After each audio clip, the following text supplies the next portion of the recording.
जय हिंद। तो समझते हैं न्याय से डीएलएड परिप्रेक्ष्य में इंतजार की घड़ियां समाप्त हुई और कल के महत्वपूर्ण डेट के साथ न्याय से डीएलएड की महत्वपूर्ण सुनवाई होगी। इसी क्रम में कुछ खास अपडेट है जो मैं आप लोगों के साथ इस छोटी सी वीडियो के माध्यम से साझा करने वाला हूं। तो चलिए सबसे पहले ऑफिशियली स्टेटस पे चलते हैं, वहां से समझते हैं कि केस स्टेटस के साथ साथ किसके बेंच में न्याय से डीएलएड की महत्वपूर्ण सुनवाई है। जी हाँ, यह सुनवाई होने वाली है Adarsh Kumar Srivastava versus the state of Uttar Pradesh, यानी कि जो स्थानांतरण याचिका डाली गई थी जिसकी लीडिंग हमारे उत्तर प्रदेश से हो रही है। माननीय आदर्श कुमार श्रीवास्तव सर हैं। इसके साथ साथ सपोर्ट में पूरे भारत के सभी एनआईए से डीएलएड अभ्यर्थी हैं। इसी क्रम में देखिए यहाँ पे आप देख सकते हैं कि केस की बात की जाए तो 4/10/2024 को यह महत्वपूर्ण केस की डेट लगी है। इसके साथ साथ यदि जो पिछली सुनवाई की बात की जाए तो जस्टिस अभय यस के साथ साथ honourable mister justice Pankaj Mittal के बेंच में यह महत्वपूर्ण केस सुनी गई थी। इसी के साथ साथ एक खास खबर ये भी है कि एमए जो फाइल 5 राज्यों के द्वारा की गई थी उसमें से भी एक केस की लगभग लगभग सुनवाई डेट शो हो रही थी। बट जैसा कि सुप्रीम कोर्ट ऑर्डर में लिखा गया था कि इन जो भी 5 राज्यों के द्वारा सुप्रीम कोर्ट में डाले गए थे उनकी सुनवाई 1 महीने के लिस्टिंग के साथ, यानी कि सभी मुद्दों पर एक साथ सुनवाई होगी। तो यहाँ से ये चीज़ें क्लियर होती हैं। और इसके साथ साथ यहाँ पे एक महत्वपूर्ण कन्फ्यूजन ये भी निकल के आ रहा था कि क्या इसके साथ एसएलपी की भी सुनवाई होगी, चूंकि पिछले जो है कि सुनवाई या फिर अन्य जो सुनवाई के माध्यम से हम देख रहे थे कि किस तरह से एसएलपी का प्रभाव अन्य केसों पर पड़ रहा था। तो खैर यहाँ पे उसका मुद्दा नहीं है, लेकिन यहाँ पे यदि टीपी की बात की जाए, ट्रांसफर पिटीशन केस की बात की जाए, तो यहाँ पे ट्रांसफर पिटीशन की डेट लगी है जिसकी जो है कि लीडिंग जो है आदर्श कुमार श्रीवास्तव सर और द स्टेट ऑफ उत्तर प्रदेश के नाम से जो है कि सुप्रीम कोर्ट में चल रही है।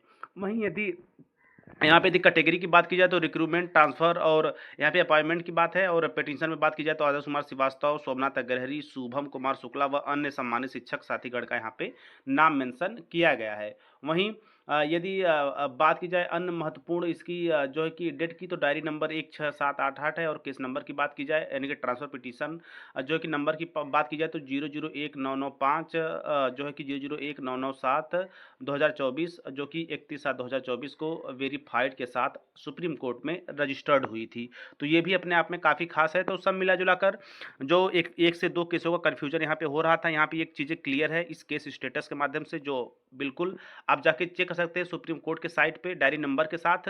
तो वहाँ पे जो ट्रांसफर पिटीशन की केस है उसकी मेंशनिंग आपको 4/10/2024 के लिए, यानी कि कल जो है कि माता रानी के दूसरे दिन के साथ ही सुप्रीम कोर्ट में एनआईए से डिलीट के ट्रांसफर पिटीशन की सुनवाई होगी। इसी क्रम में सब कुछ ठीक रहा और कल निर्णायक फैसला आने की पूरी उम्मीद है। चूँकि यदि उत्तर प्रदेश की विशेषकर यदि बात की जाए तो यहाँ पर भी जो 68,500 के 22,000 शिक्षक पद, यानी कि 22,000 शिक्षक भर्ती पद के रिक्त जो बचे हुए पद हैं उसके नोटिफिकेशन पर सरकार लगातार जानकारी दे रही है। तो यदि मोटे-मोटे तौर पे देखा जाए तो उत्तर प्रदेश में 1 से 2 माह में, या हम यूँ कह सकते हैं कि इस महीने के इस साल के अंत तक शिक्षक भर्ती का एक बड़ा नोटिफिकेशन देखने को मिलेगा। बाकी अन्य प्रदेश की बात की जाए तो बिहार हो गया, जो है कि एमपी टेट लगातार उसकी बात हो रही है, राजस्थान में रीट की बात हो ही रही है। इसके साथ-साथ अन्य जो कई राज्य हैं जहाँ पे जल्द ही आपको शिक्षक भर्ती का नोटिफिकेशन देखने को मिलेगा। और यदि एनआईए से डीएलएड जल्द से जल्द वैलिड होता है तो ज़ाहिर-सी बात है समय जो है कि तैयारी करने के साथ-साथ माइंड भी काफ़ी शांत रहेगा, जो कि बिल्कुल निश्चित होकर हम तैयारी कर पाएँगे, आवेदन के साथ एक सीट भी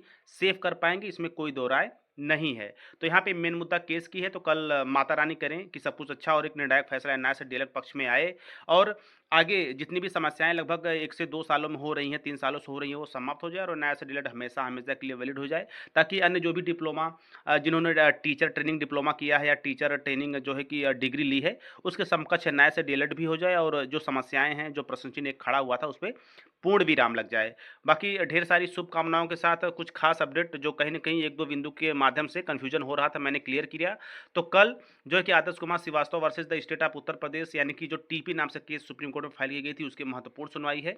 इसके साथ लगातार आप हेल्प करते रहिए। टीचर प्लानिंग पॉइंट के चैनल की तरफ से भी हेल्प की जाती है, जो कि सोमनाथ अग्रहरी सर के जो है कि रियल उनका जो अकाउंट है, यानी कि आप मदद करें, लेकिन यह जो बिल्कुल श्योर हो जाए कि मेरी मदद सही जगह या मेरे एनआईए से डीएलएड के ही लिए पहुंच रही है, ये आप बिल्कुल इसकी सिक्योरिटी कर लें। तो सोमनाथ अग्रहरी सर के अकाउंट नंबर वगैरह पे उनका हेल्प करिए लगातार आप लोग। इसके साथ साथ जो है कि केस पे नज़र बनाने के लिए केस की खास खबरों के लिए आप टीचर प्लानिंग पॉइंट चैनल के साथ जुड़े रहें। कल जैसे ही इस केस की महत्वपूर्ण हियरिंग होती है और हियरिंग के दौरान क्या महत्वपूर्ण फैसले लिए जाते हैं, आपको ससमय देखने को मिलेंगे। तो अभी के लिए बस इतना ही। तो ढेर सारी शुभकामनाएँ इसलिए भी क्योंकि नवरात्रि का कल दूसरा दिन रहेगा और माता रानी का आशीर्वाद रहा तो हम लोग कल वैलिड हो जाएँगे और एक निर्णायक फैसले के साथ एनआईए से डीएलएड विजयी भव का आगाज़ करेगा। बाकी यह देखना काफ़ी निर्णायक होगा, काफ़ी दिलचस्प होगा कि कल की डेट में क्या सुनवाई होती है। बाकी आगे चलकर इस केस में और क्या टर्निंग पॉइंट आते हैं, वो सब अपडेट के लिए आप जो है कि ये टीचर टर्निंग पॉइंट चैनल के साथ बने रहें। तो अभी के लिए इस छोटी-सी और महत्वपूर्ण जानकारी मिलते हैं नई वीडियो में नई जानकारी के साथ। तब तक स्वस्थ, व्यस्त और मस्त रहिए। जय हिंद, वंदे मातरम।